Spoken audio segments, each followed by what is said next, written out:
Bueno, hola, buenas tardes a todos. Quería, en primer lugar, pues agradecer al CAN y al Centro Andaluz de Medicina del Deporte y al Instituto Andaluz del Deporte que me den la oportunidad de estar esta tarde con ustedes hablando sobre lesiones.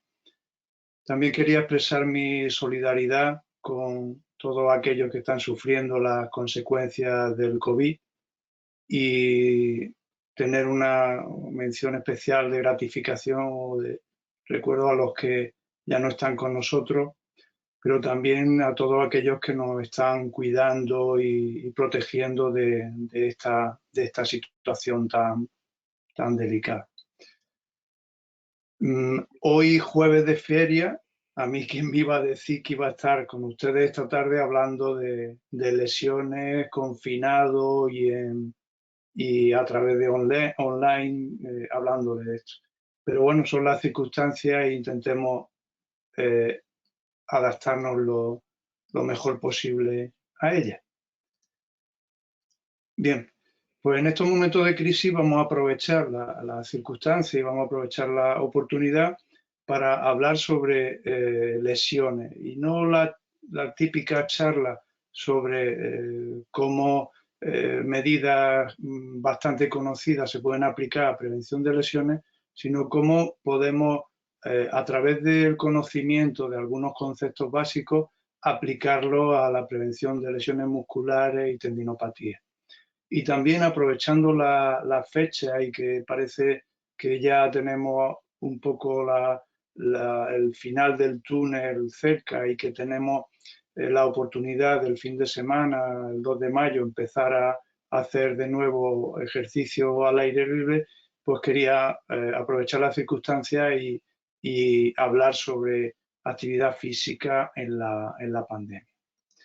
Fíjense ustedes que hasta hace muy poco tiempo, en el proceso en el que hacíamos el recorrido entre la lesión y la recuperación de esa lesión, hasta hace muy poco tiempo nos centrábamos en este lado de la balanza, en el control de los síntomas, es decir, principalmente controlar el dolor y mejorar aquellos síntomas que presentaba el deportista lesionado. Sin embargo, tenemos que ir cambiando de estrategia y, por tanto, de todo lo que rodea a ese conjunto de conocimientos que entendemos todos, estamos de acuerdo en aplicarlo para poder avanzar en este tratamiento de la lesión. Y me refiero a que últimamente lo que más énfasis ponemos en el tratamiento de la lesión, especialmente del deportista y especialmente cuanto más de élite es en una recuperación completa de su función, en una reparación de los tejidos lesionados y, si es posible, que muchas veces lo es, la regeneración de esos tejidos. Es decir, que la lesión no suponga ninguna merma a la función y a la estructura que se ha lesionado.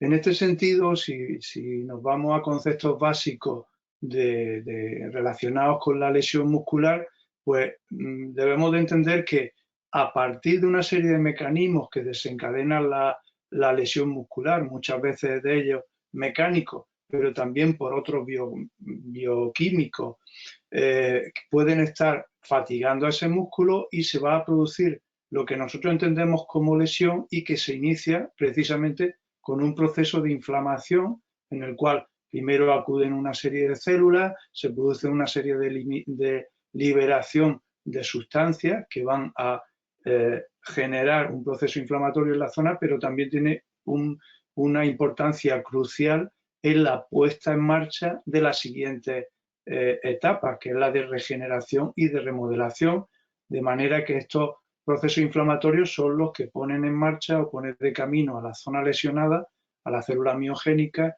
y a la recuperación completa de ese músculo lesionado.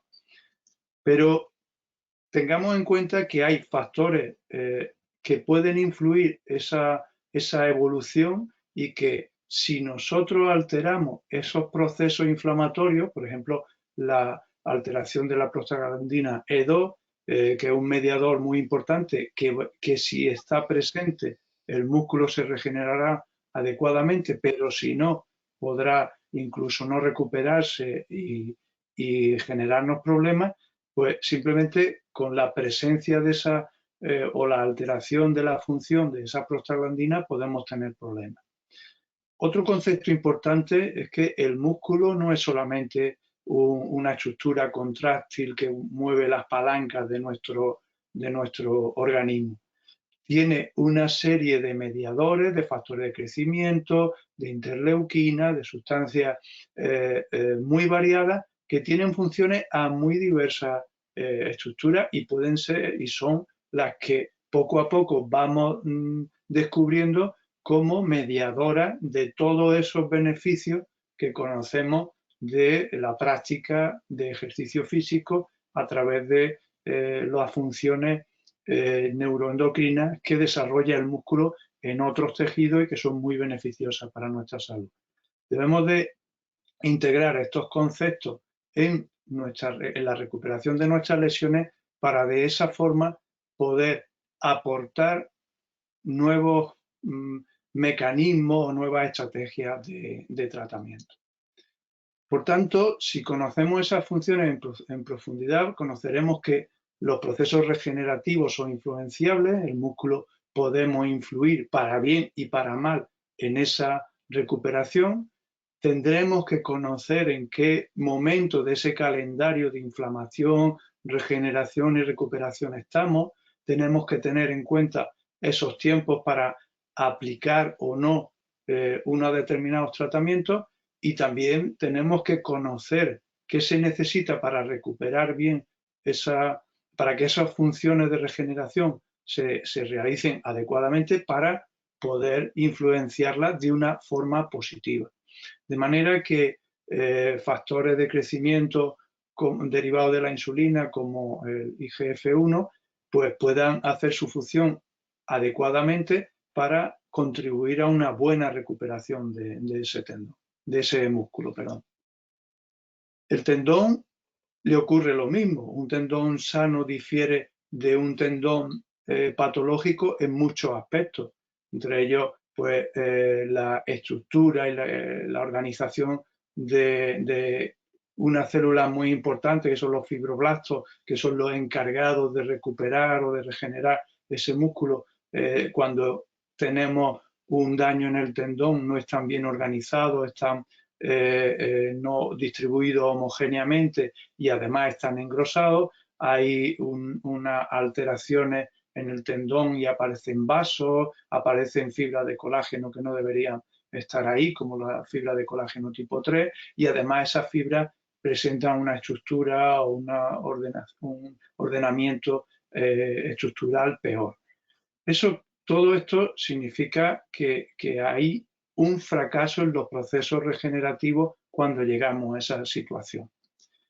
Pero vamos más allá. Nos está ocurriendo con el tendón lo que ya hemos avanzado mucho más en el músculo, pero hay una serie de estructuras histológicas a nivel del tendón, como pueden ser el descubrimiento de conexiones entre las células que van a regenerar los tendones, como son los fibroblastos. Sabemos que hay uniones Nexus o uniones GAP que comunican una célula con otra y son proteínas que están interconectando fibras y tenemos conocimiento histológico de que hay determinados sensores en la misma dirección que la fibra de colágena o la fibra tendinosa que realizan funciones de conexión entre las células, de manera que estímulos beneficiosos o perjudiciales pueden ser aplicados a estos niveles. También conocemos la interrelación tan estrecha que hay de las fibras nerviosas con las fibras de colágeno a nivel de las estructuras tendinosas. Esto es muy importante porque cuando estamos aplicando determinados tratamientos estamos influyendo sobre todas las estructuras y tendremos que ser conscientes de que si esas estrategias de tratamiento que estamos realizando son adecuadas o no. También es muy importante saber en este campo del tendón que tanto el defecto como el exceso de ejercicio puede ser perjudicial para el tendón. Tenemos todos muy asumido que cuando el tendón lo sobrecargamos, se lesiona, pero lo tenemos menos claro que cuando un tendón lo dejamos sin carga, también eso supone un factor de riesgo para padecer alguna tendinopatía. Es decir, todos sabemos que cuando inmovilizamos alguna lesión por algún problema, una fractura o un esguince de tobillo, si prolongamos esa inmovilización, podemos estar comprometiendo otra estructura y complicando la vuelta a la normalidad de esa lesión. También tenemos que conocer que determinadas enfermedades o determinados tratamientos interfieren con los procesos regenerativos del tendón. Con lo cual, para tratar adecuadamente un tendón, tendremos que conocer muy bien las cargas que son óptimas en cada momento y en cada circunstancia con todo esto que rodea a un tendón lesionado, para que en vez de producir una tendinopatía reactiva o si progresamos en ese estadio, una tendinopatía degenerativa, porque los procesos de reparación de ese tendón no son capaces de reparar o de recuperar el equilibrio previo, pues tendremos que conocer adecuadamente en cada situación de esta cuál podría ser la carga óptima para conseguir adaptación. Es decir, que un tendón normal sea capaz de realizar más trabajo y de soportar más carga, que es lo que nos llevará al éxito deportivo o a la salud si nuestro objetivo es diferente a la competición. Por tanto, empezar por saber que el tendón no solo es la unión del músculo al hueso, que los procesos de reparación, al igual que ocurre con el músculo, también son influenciables y que el ejercicio va a ser muy importante, pero que también los tratamientos médicos, los tratamientos físicos o, por ejemplo, la temperatura, que el ejercicio siempre eleva la temperatura en el tendón y esa elevación de temperatura dificulta todos estos procesos de regeneración, con lo cual también es muy importante que después de un exceso de ejercicio o de un ejercicio podamos volver a una temperatura adecuada de forma lo más rápido posible. Pero también la estructura o la disponibilidad de determinadas sustancias a nivel de la matriz extracelular puede ser muy importante y, como he dicho, los estímulos mecánicos son imprescindibles, pero debemos de conocer su efecto. Por lo tal, todo esto nos lleva a un tratamiento individualizado de estas lesiones. Si esos conceptos, de una forma muy breve y muy elemental para hacerme entender por todos, los aplicamos de una forma plástica a la lesión muscular, podemos encontrarnos distintas aplicaciones. Por ejemplo, uno de los errores más frecuentes con los que uno se puede encontrar en el tratamiento de la lesión deportiva, hablando ya en concreto de lesión muscular, pero esto también sería aplicable a la lesión tendinosa, es el uso de antiinflamatorios que bloquean esos mensajeros que van a poner en marcha los procesos de regeneración del músculo y del tendón. Es el utilizar esos antiinflamatorios de forma muy precoz para aliviar un síntoma como es el dolor, a costa de entorpecer o dificultar todos esos procesos de regeneración y de reparación. Así ocurre con el famoso ibuprofeno, pero con muchos de los antiinflamatorios. Cuando vamos buscando quitar el dolor, deberemos de utilizar sustancias o medicamentos o estrategias que disminuyan el dolor sin alterar esos procesos regenerativos. Lo mismo ocurre con los corticoides, que tienen un efecto muy beneficioso sobre el dolor, pero pueden comprometer seriamente los procesos reparativos. Con lo cual, es un arma interesante cuando queremos quitar dolor, pero hay que utilizarla con mucha precaución en el momento en el que ese dolor pueda ser controlado de otra forma y evitar así riesgos como la atrofia o la ruptura. Por lo tanto, estos medicamentos son útiles, son herramientas, no son ni buenos ni malos, los tenemos que utilizar adecuadamente y tenemos que hacer en cada momento reflexiones como si el dolor es nuestro amigo o nuestro enemigo.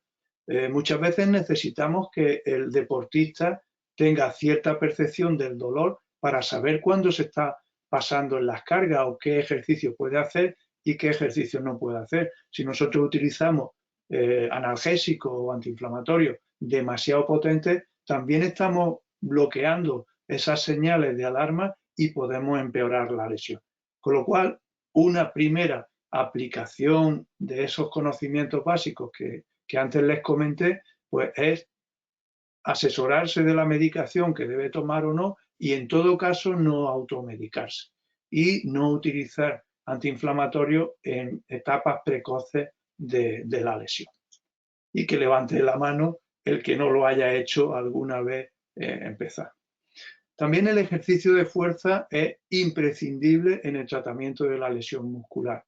Cuando hace poco tiempo, o hace, bueno, poco tiempo no, relativo algo de tiempo, se decía que la lesión muscular, reposo, y se inmovilizaba y reposo, lo cual se generaba una serie de anomalías en el músculo porque ese músculo que estaba intentando repararse no era capaz de saber en qué sentido tenía que repararse. Es como una escalera de caracol como esta, muy curiosa, de la catedral de mi pueblo, de Guadix, que tiene doble eje. Tú puedes estar subiendo por una y otra persona puede estar bajando por el otro eje sin que en ningún momento os encontréis ni os veáis. Por tanto, el ejercicio, sírvame el símil, el ejercicio puede ser un arma de doble filo. Podemos estar ayudando a la lesión o podemos estar descendiendo en los infiernos de esa lesión. ¿Qué debemos de saber? Que no es conveniente siempre que podamos, todo esto como siempre hay que contextualizarlo y hay que individualizar las recomendaciones, pero hablando en general, una inmovilización o una inactividad en un músculo lesionado de más de 24 o 48 horas deberíamos de evitarla, porque eso nos va a generar más problemas que beneficios. Debemos saber que los isométricos son muy beneficiosos y especialmente desde las 48 72 horas. Y yo diría, si podemos antes y el dolor no lo permite, más podemos hacerlo desde el primer minuto. Los isométricos tienen un efecto muy beneficioso en la lesión, tanto muscular como tendinosa, y es que son analgésicos. Si queremos dar un analgésico muy interesante, sin efectos secundarios y que potencia y facilita los procesos de reparación de tanto el tejido muscular como tendinoso, deberíamos de pensar siempre en lo isométrico. Después deberemos de aplicar los ejercicios concéntricos. Son ejercicios que sí que tenemos que esperar unos días para poder empezar con ellos, pero que son muy beneficiosos para que el músculo empiece a recibir mensajes de cómo tiene que organizar su estructura, tanto fibróticas como musculares, para hacer una organización lo más natural y lo más fisiológica posible. Y luego también son muy importantes los excéntricos y los pliométricos. De estos ejercicios va a depender mucho que evitemos la recaída, pero precisan de una aplicación muy individualizada. Casi que tendríamos que ir midiendo cómo va la musculatura, cómo va esa fuerza para ir programando carga y series de repeticiones de este tipo de ejercicio, con lo cual tiene que ser manejado muy individualizadamente y por profesionales que sepan prescribirlo adecuadamente. Y también la vuelta a la práctica deportiva tendremos que tener en cuenta que la fuerza es crucial, pero también los criterios estructurales, que la lesión esté adecuadamente reparada, porque dependiendo de dónde asiente esa lesión muscular, si afecta fascia, si afecta solamente a fibras musculares, si afecta a la unión musculotendinosa, puede tener más problemas que si afecta a otras zonas. Y también cuando el deportista no es la primera vez o es una lesión grave o se juega una competición importante, los criterios psicológicos también tienen que pesar en esa vuelta a la práctica deportiva. Con lo cual ya vamos viendo que si vamos engranando piezas de este puzzle que se llama estructura y función, y conocemos los mecanismos íntimos que lo manejan, podemos conseguir muy buenos resultados. Otro les vengo nombrando en relación a la matriz, a la lesión muscular, la matriz extracelular. En la matriz extracelular está demostrado que a disposición de esas células que van a poner en marcha los procesos regenerativos del músculo, debe de tener una serie de nutrientes estructurales, de vitaminas clave o de nutrientes energéticos que juegan un papel muy beneficioso en esa recuperación. Y si faltan, pues dificultan la recuperación. En este trabajo ya antiguo de recuperación o en este caso de prevención de lesiones con una suplementación de hidratos de carbono y de monohidrato de creatina, este trabajo lo realicé junto con el doctor Riva en el Sevilla Fútbol Club. Aquí pueden ver cómo las lesiones musculares en los deportistas que habían recibido un suplemento individualizado de monohidrato de creatina junto con hidrato de carbono antes, durante y después del entrenamiento deportivo, tenían unos índices mucho menores de lesiones que los del grupo control. Pero es que además en competición los deportistas que estaban suplementados jugaban muchos más minutos que los deportistas que no estaban suplementados. Con lo cual ya ven cómo con conocimiento científico se puede aplicar con base, suplementos o nutrientes para mejorar la recuperación del músculo.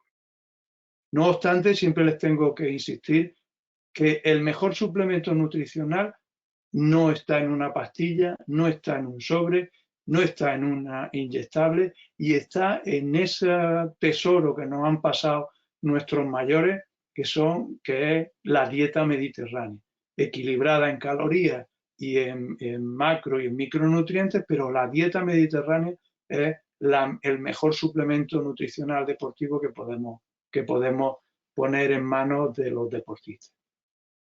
Por tanto, resumiendo lo aplicable al músculo de esa introducción que le hice, pues que necesitamos respetar los tiempos de recuperación, que es importante no automedicarse, que la dosificación del ejercicio es muy importante, respetar los tiempos, respetar las cargas, respetar los reposos y respetar los tipos de ejercicio, y que tenemos que ser muy, muy cuidadosos porque una mala recuperación implica una recaída porque generamos problemas más difíciles de solucionar, como son cicatrices fibróticas, malas uniones de los sextos musculares, malas reparaciones, que a la larga son los típicos deportistas que van rompiéndose una y otra vez de su fibra muscular. Todo eso no lo puede hacer un único profesional. Precisa un tratamiento multidisciplinar en el que esté implicado el médico, el fisioterapeuta, el redactador, el licenciado en ciencia de la actividad física y el deporte, el técnico deportivo, el nutricionista, el psicólogo, un montón de profesionales que ayudan a recuperar esa lesión. Nunca me cansaré de decirlo y los que ya me conocen saben que soy muy pesado en estas cosas. Si aplicamos ese mismo esquema en los tendones, que son, digamos, si las lesiones musculares son muy frecuentes, las tendinopatías son muy prevalentes, son el auténtico calvario de los deportistas y de los profesionales que nos encargamos de tratar la recuperación de la lesión deportiva porque son muy complicadas de tratar. Tienen unos objetivos, ahí les marco algunos objetivos del tratamiento, pero básicamente el problema que tenemos aquí es que el tendón necesita de la aplicación de fuerza para que sus procesos de reparación sean adecuados, pero como ya les dije en la introducción, esas dosis de ejercicio los tenemos que individualizar muy mucho. En primer lugar, lo que tenemos que hacer es corregir las causas. Si nosotros tenemos una zapatilla demasiado desgastada, por mucho que hagamos fisioterapia, hagamos otras cosas, si no sustituimos esa zapatilla, pues vamos a seguir lesionando nuestro tendón. También tendremos que controlar el dolor. Si tenemos dolor, difícilmente vamos a poder realizar ningún otro tipo de tratamiento, y en ese control del dolor insistirle en la aplicación de ejercicios isométricos como algo muy positivo. Y luego tenemos que en ese proceso, en ese ciclo que han visto que les mostraba de carga excesiva, carga inadecuada y lesión, tenemos que conseguir ese equilibrio entre destrucción y reparación, y todo ello con el fin último de evitar recaídas y de facilitar la progresión del deportista en su entrenamiento, sus cargas, etc. En cuanto al ejercicio, que es muchas veces el más olvidado de los tratamientos de la tendinopatía, tienen que tener muy claro que cualquier tipo de ejercicio va a mantener el tendón sano, ayuda a su regeneración y que también aumenta la temperatura, con lo cual tendremos que tomar medidas preventivas cuando hemos trabajado un tendón y máxime cuando está lesionado, y que necesita, cuando aplicamos ese ejercicio, que realicemos una nutrición y un descanso adecuado. De nada nos sirve hacer muy bien todos los ejercicios, hacer muy bien toda la fisioterapia, si luego el deportista no se nutre adecuadamente. Insistirles que desde el minuto cero deberíamos recomendar a los deportistas lesionados, o si nosotros mismos nos duele un tendón, deberíamos de recomendar hacer isométrico. Los concéntricos son ejercicios muy positivos en la lesión tendinosa, y deberemos de hacerlo en fases ya subagudas, y debemos de hacer una progresión según la tolerancia. Y lo mismo con los excéntricos, lo que les comenté con ocasión de la lesión muscular. Necesitan individualizar las cargas y tenemos que ser casi día a día, medir cómo va nuestro deportista y en ese momento programar las cargas de ejercicios excéntricos o pliométricos que es capaz de tolerar ese deportista en esa situación.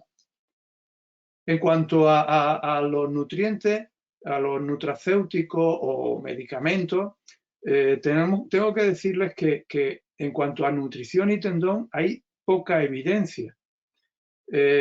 Hay evidencia cuando hay situaciones de una alimentación incorrecta o desequilibrada, personas con algún tipo de alimentación desequilibrada o difícilmente equilibrable, como pueda ser bueno, difícil no, pero que requiere unos conocimientos importantes de nutrición, como puedan ser dietas vegetarianas o deportistas en situaciones de temporales como el Ramadán, o con enfermedades de malnutrición. Pues todo ese tipo de patologías pueden hacer más indicable una serie de suplementos nutricionales.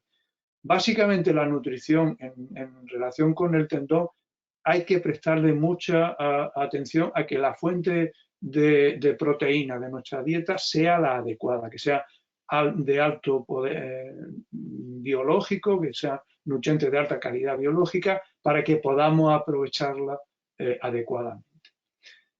En este punto han surgido una industria que fabrica nutracéuticos, es decir, una serie de medicamentos con nutrientes que tienen efectos farmacológicos con el fin de tratar adecuadamente o esas situaciones en las que se necesita un plus, utilizar los conocimientos para aplicarlo o mejorar la recuperación. Tengan en cuenta que, fíjense, ahí he puesto los 5 más utilizados en el mercado actualmente, la variabilidad que hay en contenidos estructurales, proteicos, de vitaminas, de microelementos o de otros, incluso la posología. Tengan en cuenta esto, incluso, y también, no menos importante, los precios. Tenemos que saber muy bien los componentes, para qué lo queremos utilizar y si nuestro deportista necesita determinado suplemento o no para utilizarlo de forma adecuada, porque hay diferencias muy marcadas en cuanto a los componentes, con lo cual eso necesita profundizar. Y luego no nos debemos de olvidar en la prevención y tratamiento de las lesiones tendinosas en que tenemos que revisar el gesto deportivo, que tenemos que ver si el material deportivo es adecuado, que tenemos que valorar si hay tratamientos o enfermedades que nos predisponen a tener esas patologías y, por supuesto, y siempre, aunque esté totalmente asintomático, mantener un tratamiento, un trabajo preventivo del deportista. Volviendo a esa síntesis de qué podemos hacer con los conocimientos nuevos que vamos adquiriendo en el tratamiento o en la prevención de tendinopatía, es que el ejercicio siempre esté presente, que tenemos que adaptar las cargas en volumen y en descanso, que tenemos que hacer ejercicios de compensación, es decir, tenemos que trabajar la musculatura lesionada, pero también la antagonista, el papel analgésico de los isométricos y la necesidad de excéntrico y pliométrico de una forma individualizada. Que apliquemos siempre frío local después de todos esos ejercicios y que nos aseguremos de que nuestro deportista tenga esa nutrición equilibrada.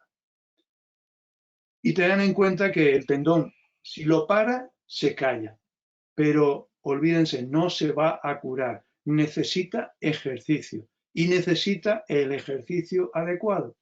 Y la pregunta que ustedes se están haciendo ahora es, ¿y cuál es el ejercicio adecuado? Pues, como siempre en estos casos, depende y es individual para cada deportista en cada situación de su lesión. Fíjense que todas estas estrategias de tratamiento las podríamos aplicar en el tratamiento de estas lesiones. Ejercicio, fisioterapia, sustancias pinchadas que a los médicos nos gusta mucho pinchar, medicamentos orales, en crema, en cualquier tipo de aplicaciones, por supuesto las cirugías, por supuesto otros tratamientos, y ya me faltaba espacio para poner aquí estudios biomecánicos, estudios psicológicos, etcétera, etcétera. Todo esto podemos necesitarlo para llegar a la recuperación al 100% de un deportista. Piense en este algoritmo de tratamiento de la lesión tendinosa, en el cual siempre termina en ese programa de prevención. Siempre tiene que pasar por el ejercicio, ya venga de cirugía, de una tendinopatía reactiva, de una tendinopatía degenerativa que responda bien, que responda medio bien o que no responda bien. Todo eso al final tiene que pasar por un proceso de prevención y de mantenimiento de ese tendón con salud, y todo eso pivota y se centra y se basa en el ejercicio. En estos tiempos en los que vemos los resultados que dan cuando nos ponemos los españoles a trabajar en equipo y todos a uno, pues insistir que el mejor tratamiento de la lesión deportiva es el que proporciona un equipo multidisciplinar, y que siempre empecemos por saber lo que tratamos, que haya lo primero un diagnóstico.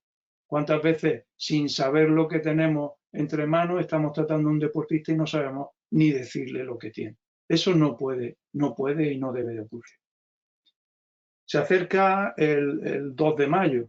Ya sabemos que el 2 de mayo tiene un significado histórico y muy, muy importante en nuestra historia, pero también y muchas veces nos olvidamos del día siguiente, del 3 de mayo, que también tiene sus consecuencias. ¿A qué viene esto? pues perdónenme un poco la broma histérica, o histórica, perdón, en esta situación de pandemia, pero aprovechando de que en breve vamos a tener la oportunidad de poder realizar actividad física al aire libre y que no olvidemos, estamos en una pandemia, pues quería comentarle, al hilo también de la publicación por el Centro Andaluz de Medicina del Deporte, de una información creo que muy útil para los deportistas, para poder practicar con seguridad ejercicio cuando salgamos en esas circunstancias, pues quería comentarle una idea básica en esta línea. Lo primero es que la prioridad no es hacer ejercicio, no nos equivoquemos, no es salir ahora como un Miura a Puerta Gallola a comernos la plaza. La prioridad es la salud, pero la salud en general, no la nuestra, es la general, es la de todos. El no contagiarnos, pero también no servir de vector o de transmisor de esa enfermedad. Otra cuestión muy clara en esta situación es que tengamos claro que a día de hoy, en ausencia de medicamentos eficaces y de una vacuna eficaz, las únicas medidas que existen de prevención del COVID es el distanciamiento y las medidas de barrera, la protección y el distanciamiento. No hay más. Aparte, tengamos en cuenta que estamos en una situación de alerta y tenemos que respetar escrupulosamente la normativa y recomendaciones de las autoridades pertinentes. Y que lo que vamos a decir lo adaptemos, individualicemos a nuestra situación concreta. Antes de nada, ni de plantearnos hacer ejercicio, lo primero que tenemos que saber es, ¿puedo yo estar contribuyendo a transmitir el COVID? Es decir, tengo fiebre, tengo tos, tengo dificultad de respirar, he estado en contacto con alguien que luego me han dicho que tiene el virus, pues depende de si estoy en esa circunstancia o no, pues lo primero es plantearme si he estado en esa circunstancia, no hacer ejercicio, no salir de la casa y evitar ser un transmisor de esa enfermedad, aunque yo me encuentre asintomático. Por tanto, nos tendremos que asegurar, según nuestras circunstancias, de que hacemos lo mejor y eso será asesorándonos con el profesional adecuado. Luego, ¿qué podemos hacer para no servir de transmisor de la enfermedad? Pues antes de salir de casa, pues prepararlo todo muy bien. Una ropa deportiva, una muda limpia, el material deportivo que vamos a utilizar desinfectado. Como vamos a volver y tenemos que desactivar, o sea, desinfectar ese material, pues preparar una zona y nos vamos a lavar las manos. Y otra cuestión, si tenemos circunstancias particulares, soy un deportista de élite, tengo una prescripción médica, puedo no sé qué, pues la documentación que nos acredite esto, bueno, podemos encontrar con un control y que nos pidan documentos. Eso antes de salir.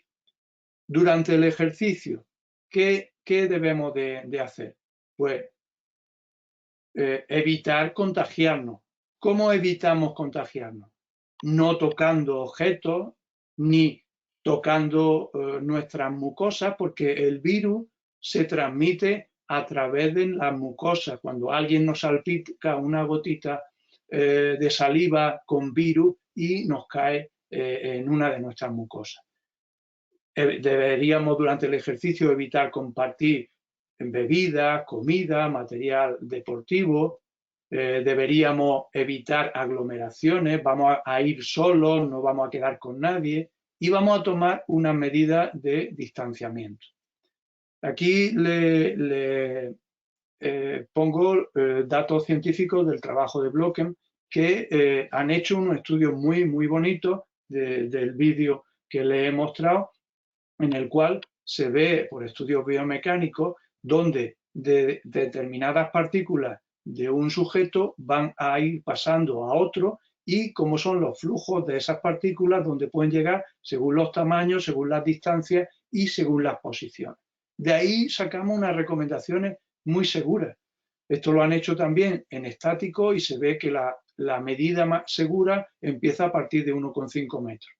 Pero cuando estamos caminando, esa medida la tenemos que aumentar a más de 4 metros. Si estamos corriendo, más de 10 metros. Cuando podamos ir en bicicleta, más de 20 metros. Pero, ojo, también la dirección del viento es importante. Aquí esta situación es más segura que esta por mucha distancia que pongamos con ello. Con lo cual, tengamos en cuenta cuando vamos a correr este sábado y vamos a tener deportistas a nuestro alrededor, de hacer las cosas bien, ojo, para contagiar, para no contagiarnos y para no transmitir si nosotros tenemos ese virus. Aquí se muestran partículas que podrían ser de sudor, pero tengan en cuenta que de la saliva puede pasar al sudor y el sudor no se ha demostrado que en el sudor, cuando nosotros tomamos muestras del sudor de la piel de un infectado por COVID, hasta ahora no se ha descubierto que ahí esté presente el virus, pero sí en la saliva, y de la saliva puede pasar al sudor, y el sudor, dependiendo de la distancia y de la posición que ocupemos, podemos transmitir, podemos, digamos, pasar esa partícula del virus. Y al volver a casa, como el almendro, aquí el almendro de Van Gogh, pues vamos a garantizar o vamos a asegurarnos de que no infectamos, o si llevamos alguna posibilidad de haber estado en contacto con el virus, pues vamos a tomar una serie de medidas para no pasárselo a los que conviven con nosotros. Lavamos las manos, desinfectamos el material deportivo, echamos la ropa a lavar, nos volvemos a lavar las manos y nos damos una ducha.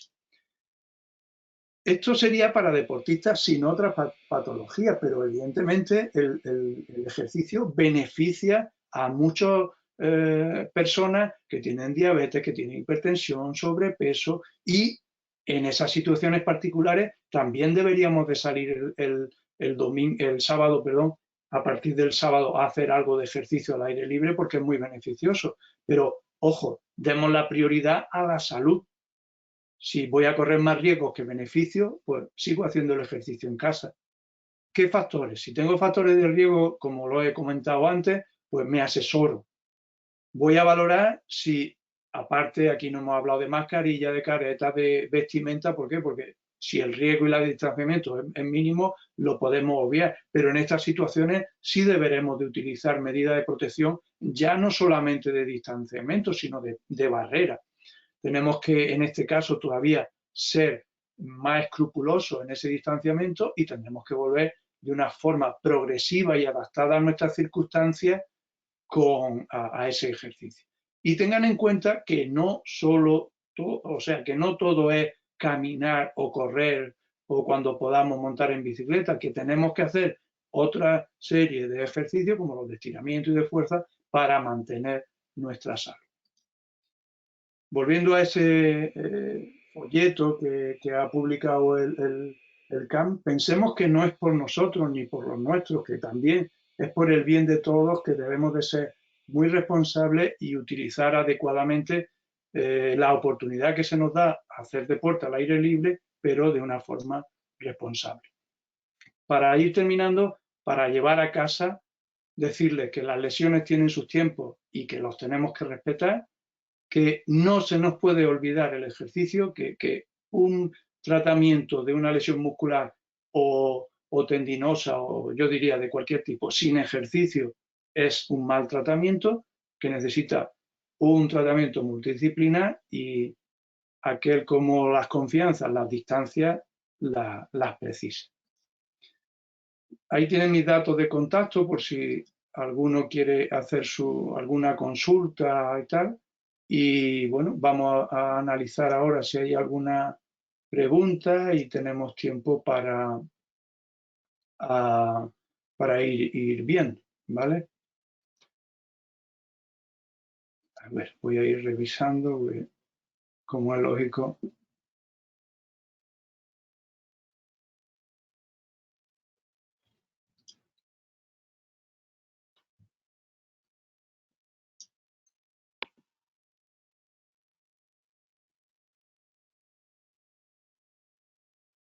Bien, aquí hay algunos deportistas o algunos oyentes que plantean de cuándo, cómo, buscando esa individualización en los tratamientos, ¿no? Y hablan en trabajo asimétrico, concéntrico, en fin. ¿Cuándo considera que debería empezar el trabajo de propiocepción y control neuromuscular? Es importante la pregunta porque no ha señalado una laguna que he tenido en cuanto al ejercicio, y es ese entrenamiento neuromuscular o ese entrenamiento propioceptivo que en lesiones musculares y tendinosas tiene importancia. La tiene quizás más importancia en lesiones como la ligamentosa, en un E15 y tal, pero sí es importante empezar. Los ejercicios en concreto que preguntan, que son los de propiocepción y de control neuromuscular, yo soy partidario de empezarlo en cuanto el dolor nos lo permite. Por eso muchas veces es importante controlar el dolor, aunque sea siendo agresivo con él, pero que nos desbloquee determinadas situaciones que nos permita adelantar el proceso incorporando este tipo de ejercicio. Así que gracias por la pregunta. Y otro tipo de ejercicios como los propioceptivos o los de control neuromuscular también tienen mucho que aportar y son imprescindibles en el tratamiento de las lesiones, y en el momento en que el dolor lo permita, lo deberíamos de incorporar. Vamos a ver otra pregunta.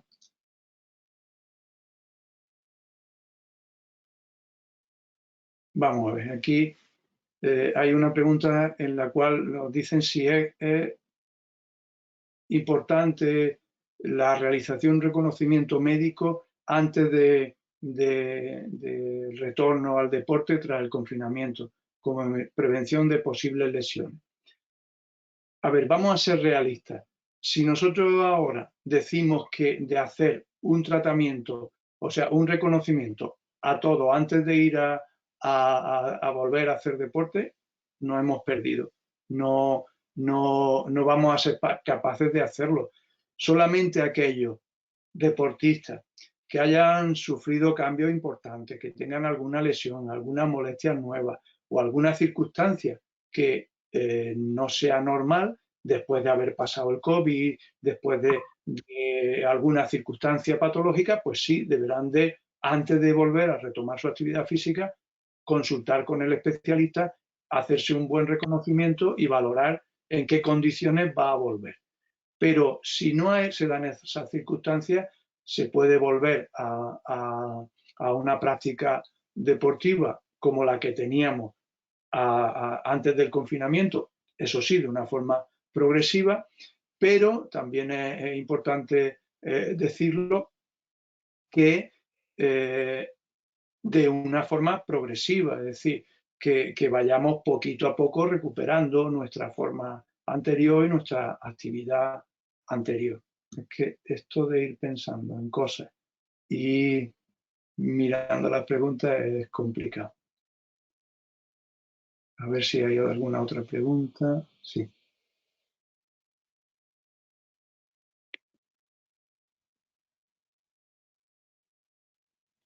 Vale. Bueno, aquí hablan de esto, de qué opina del uso del frío, ya lo he dicho, seguramente lo habrán hecho la pregunta antes de empezar, de comentarlo yo. Vamos a ver si hay alguna más.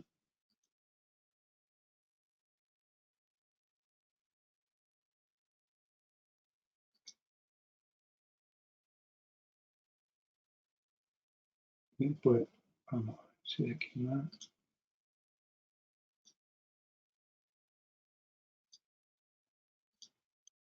Voy a ver si... Bueno, hay preguntas generales que sí, bueno, la presentación, el vídeo va a ser público, lo pueden divulgar sin ningún tipo de problema, con los respetos típicos del copyright, de nombrar la fuente como norma de educación y de más mínima cortesía.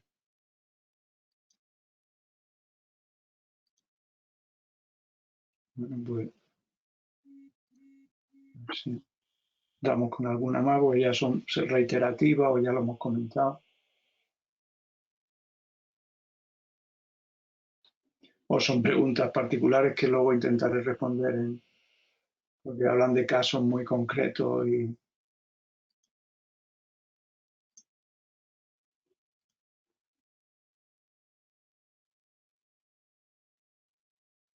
Vale.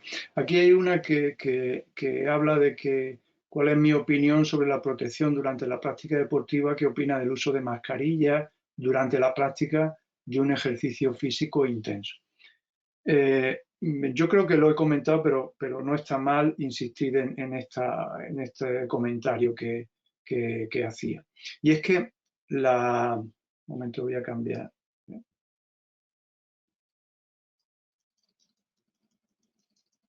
Vamos a poner la carátula inicial y así no parece publicidad.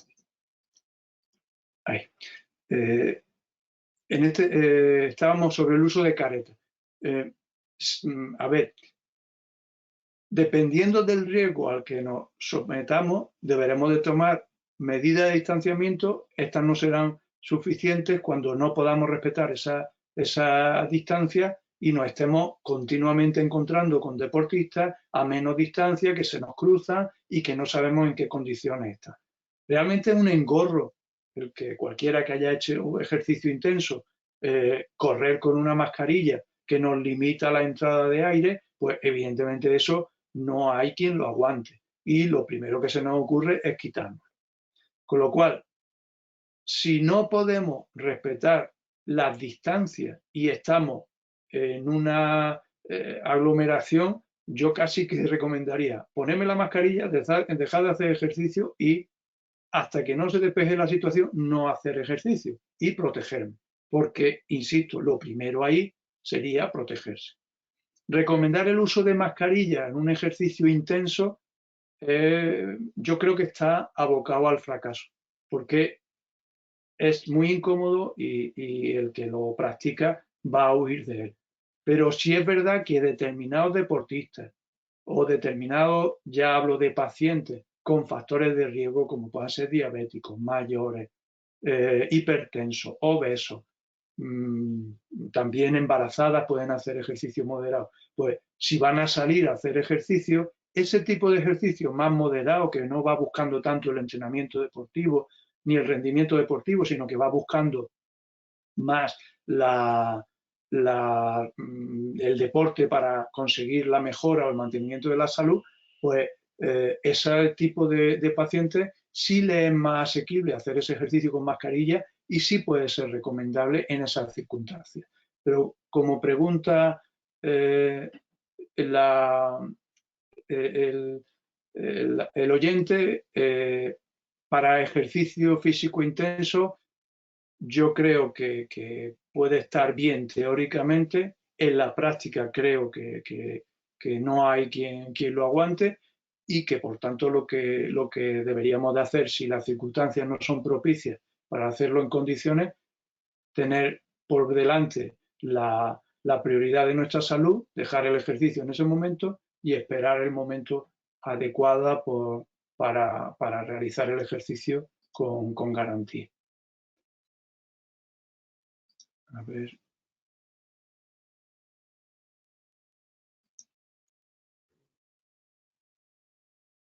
Bueno, aquí hay una pregunta en la epicondilitis, ¿cuál es el proceso adecuado de recuperación?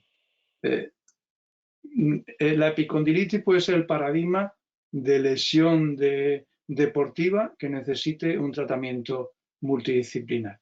Si no lo abordamos desde todos los ámbitos, del médico, el fisioterapeuta, el readaptador y muchas veces ya el psicólogo, el nutricionista, el técnico deportivo que recupera la técnica, no lo conseguimos. La clave de la epicondilitis, trabajo multidisciplinar.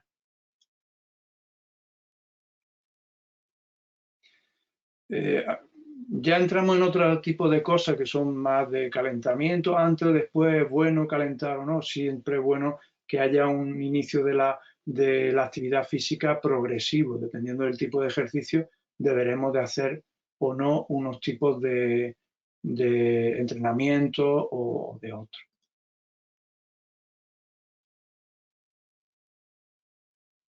No, aquí hay una pregunta de si estos conceptos de recuperación en tendinopatía es transportable a la meniscopatía, en absoluto.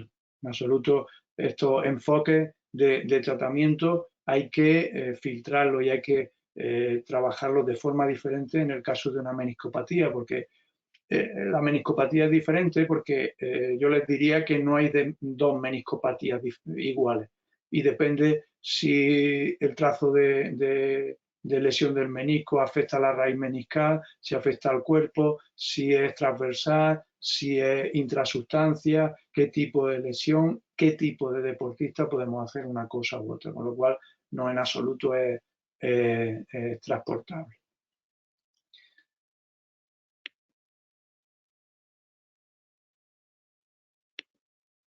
Vamos a ver si hay alguna más que no se repita, porque hay muchísimas, esto es increíble.